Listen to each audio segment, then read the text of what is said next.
Hello students, welcome to साथ classes. और आज हम लोग डिस्कस करने वाले हैं सीबीएसई बोर्ड का साइंस का पेपर, जिसमें सिर्फ हम फिजिक्स का पार्ट आज डिस्कस करेंगे। तो चलिए शुरू करते हैं आज का वीडियो। तो ये है सेट नंबर 2। पहला फिजिक्स का क्वेश्चन था, क्वेश्चन नंबर 3।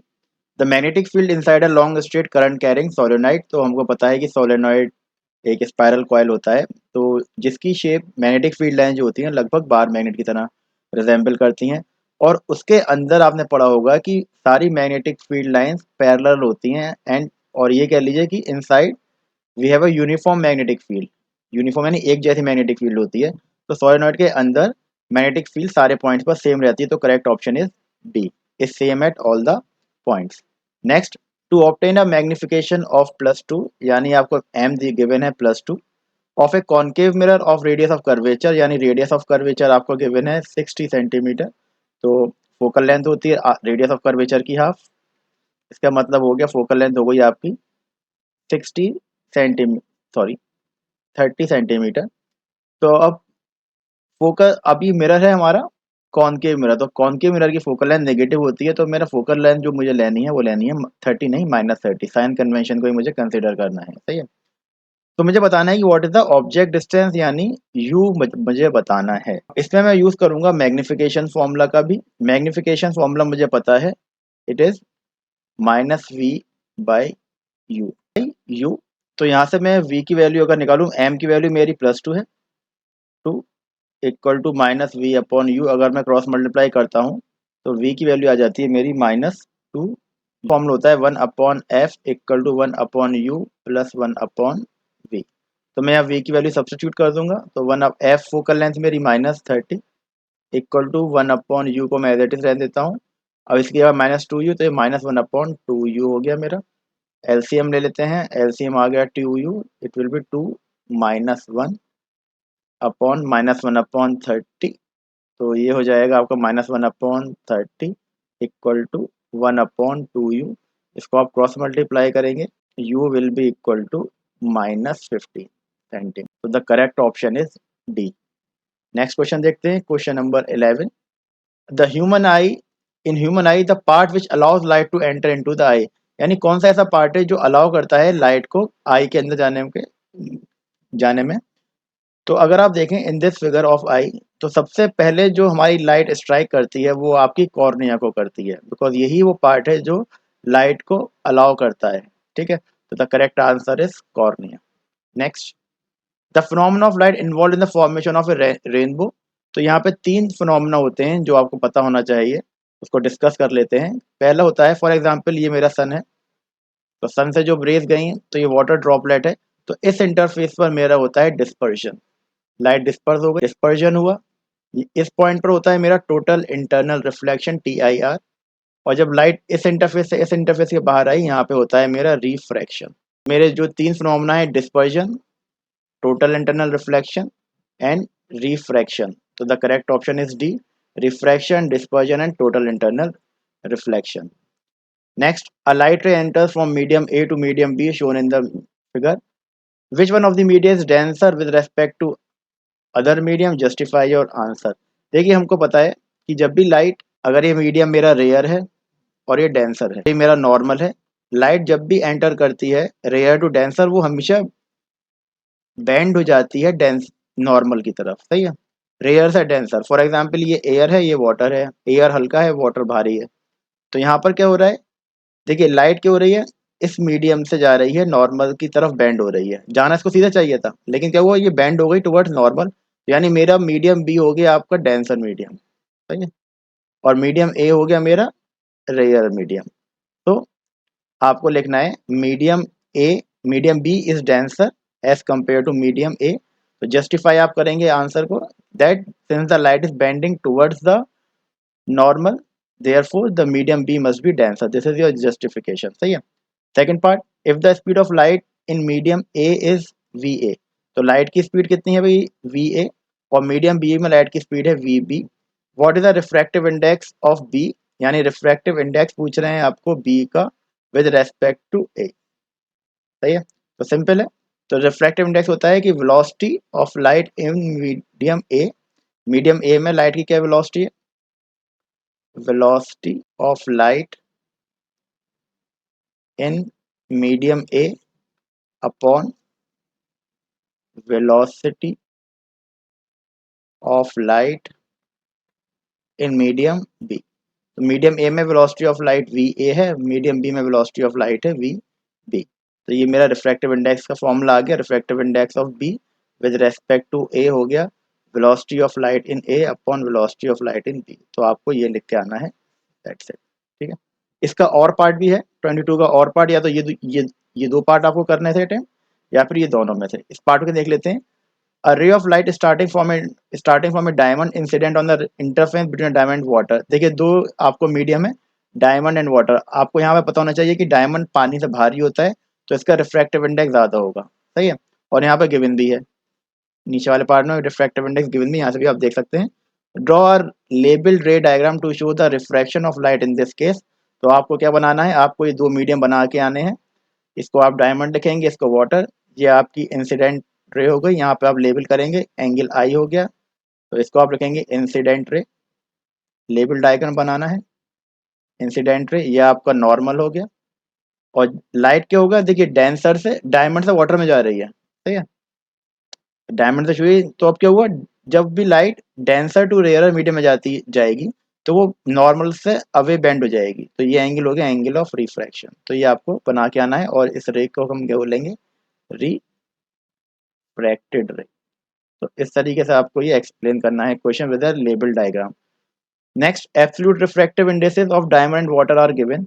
यानी refractive index of diamond with respect to air आपको गिवन है। एब्सोल्यूट मतलब विद रेस्पेक्ट टू एयर या वैक्यूम। और refractive index of water with respect to air आपको गिवन है 1.33। Find the value of refractive index of water.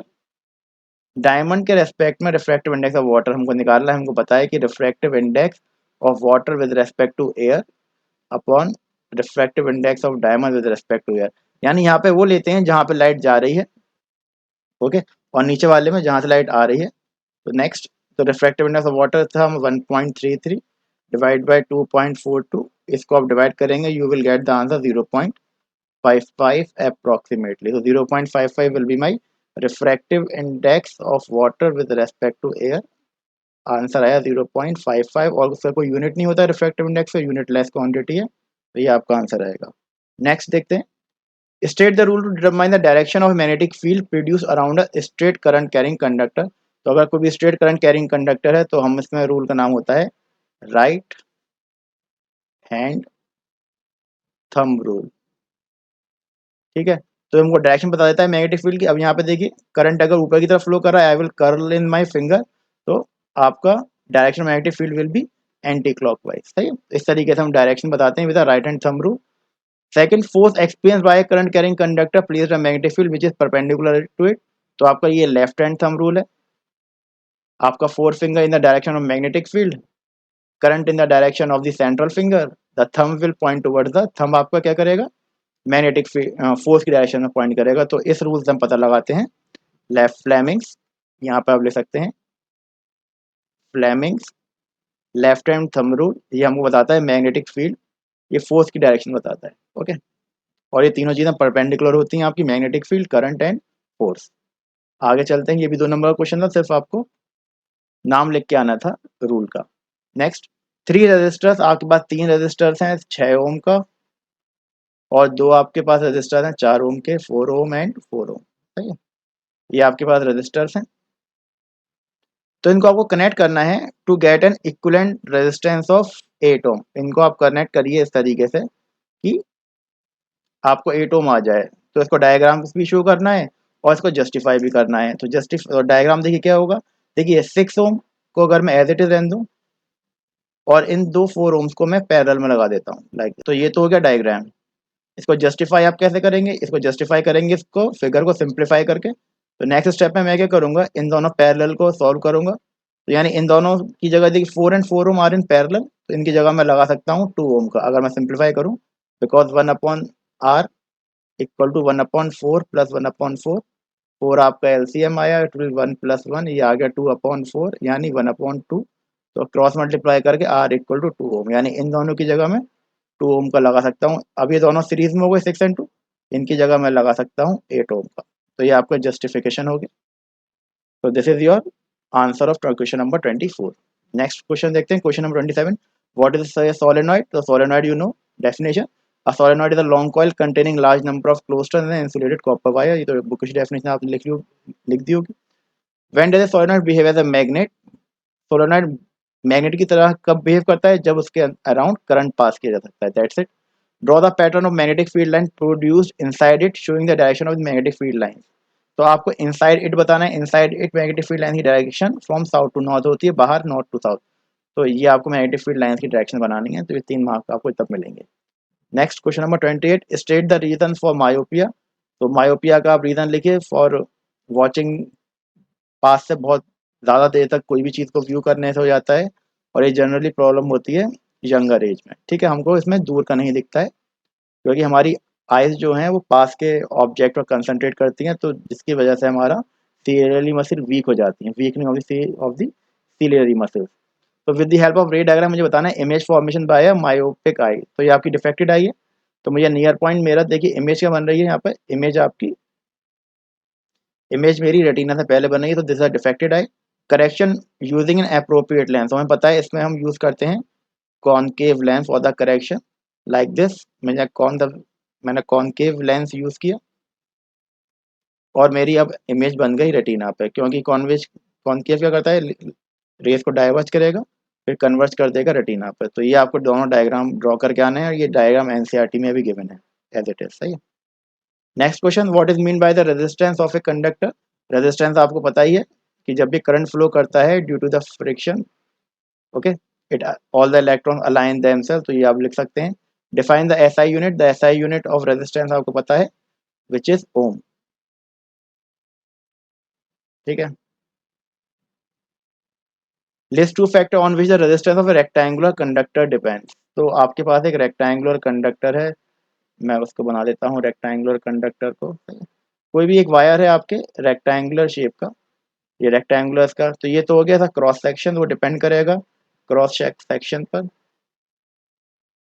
Cross section of the conductor यानी area of the cross section, और depend करेगा length of the conductor. तो इन दोनों चीज़ों पे आपका रेजिस्टेंस डिपेंड करने वाला है। How will the resistance of the wire be effective? Its length is double, सही है। तो अब हम देखेंगे कि किस तरीके से ये अफेक्ट करेगा। फॉर एग्जाम्पल ये एक मेरा कंडक्टर है, ये ओरिजिनल कंडक्टर है, इसका रेजिस्टेंस आर है, इसकी लेंथ एल है, और इसका क्रॉस सेक्शन ए है, इसको मैंने कह दिया। और इसका मटेरियल की जो रेजिस्टिविटी है वो रो है। तो R equal to rho L by A, ये मेरा कंडक्टर गिवन। अब क्या किया, अब इस कंडक्टर की मैंने लेंथ, केस वन की लेंथ डबल कर दी, यानी एल कितना हो गया 2L, लेंथ डबल हो गई ना, और एरिया सेम रहा, cross section area remain A only, resistivity भी रो रही, लेकिन रेजिस्टेंस चेंज हो गया, इसको मैं कहता हूँ R1।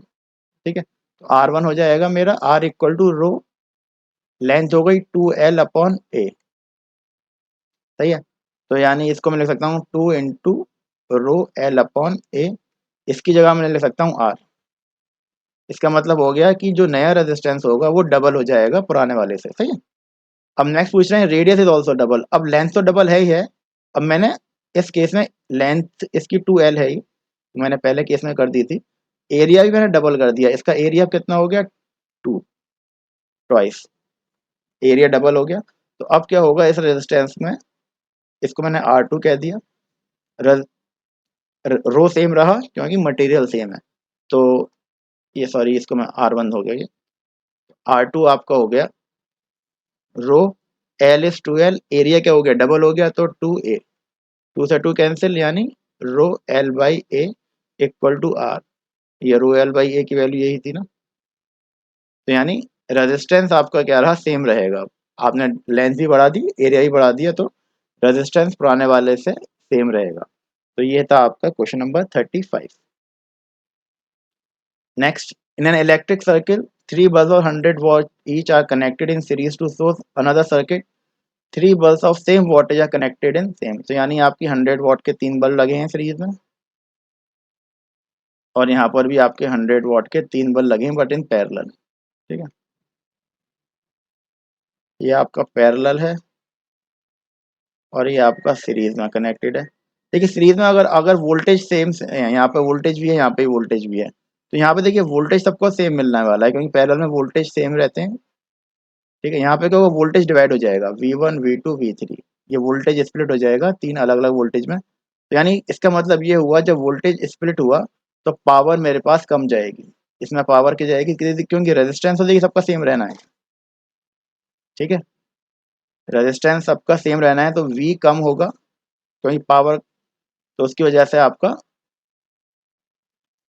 जो सीरीज में कनेक्टेड होंगे वो आपके कम, वो हल्के जलेंगे, that they will glow, that they will give less, they will be less bright. ठीक है, now let one bulb in both the circuit gas, यानी कोई भी एक बल्ब खराब हो गया, इसका ये वाला एक बल्ब खराब हो गया फॉर एग्जांपल इन सीरीज, इसका भी एक वाला बल्ब कोई सा भी आप ले लीजिए।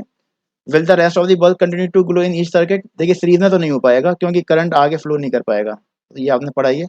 But in parallel the rest of the bulb will glow because in our Holmes सब पैरेलल में कनेक्टेड होते हैं, किसी एक रूम का अगर बल्ब खराब हो जाए तो बाकी के बल्ब जलते रहते हैं क्योंकि पाथ आपका ब्रेक नहीं होता फुल। ओके, तो give reason, you can give this reason. In series, since the circuit is incomplete, so other bulb will not glow. But in parallel, the since one path is only broken, so the current can flow to the rest of the parts. Okay, so like this you can explain.